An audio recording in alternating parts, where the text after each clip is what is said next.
खाली नाव, एक प्रेरणादायक कहानी। गंगा नदी के किनारे बसे एक शांत गांव में एक युवक था जिसका नाम राजन था। राजन साधारण जीवन जीता था, लेकिन उसके मन में शांति नहीं थी। वह हमेशा चिंता, क्रोध और अहंकार में फंसा रहता था। उसे लगता था कि सभी लोग उससे गलती से पेश आते हैं और उसकी प्रतिभा को नहीं समझते।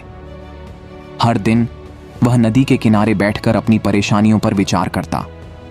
एक दिन सुबह सुबह राजन ने सोचा कि वह नाव लेकर नदी के बीच में जाकर कुछ समय अकेले बिताएगा।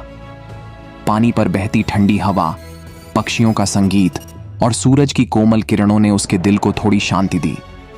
कुछ समय तक वह सिर्फ नदी की लहरों को देखता रहा और अपनी चिंताओं से दूर महसूस करने लगा। अचानक उसकी नाव के पास एक और नाव आकर टकरा गई। टकराते ही राजन का क्रोध भड़क उठा। उसने सोचा कि कोई आदमी उसकी शांति को भंग करने आया है। गुस्से में आकर उसने आवाज लगाई, अरे कौन हो तुम, देख नहीं सकते? जब उसने नाव में झांका तो देखा कि वह नाव खाली थी। उस खाली नाव को देखकर उसे एक गहरी सीख मिली। राजन समझ गया कि उसकी परेशानियां भी इसी खाली नाव की तरह थीं।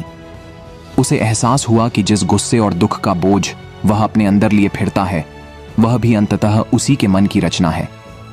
उस खाली नाव ने उसे सिखाया कि हमारे जीवन की अधिकतर समस्याएं हमारे अपने भीतर से पैदा होती हैं।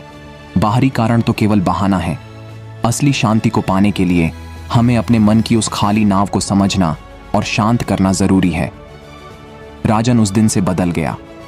वह अब हर परिस्थिति में स्वयं पर नियंत्रण रखता और दूसरों को दोष देने की बजाय अपनी भावनाओं पर ध्यान केंद्रित करता।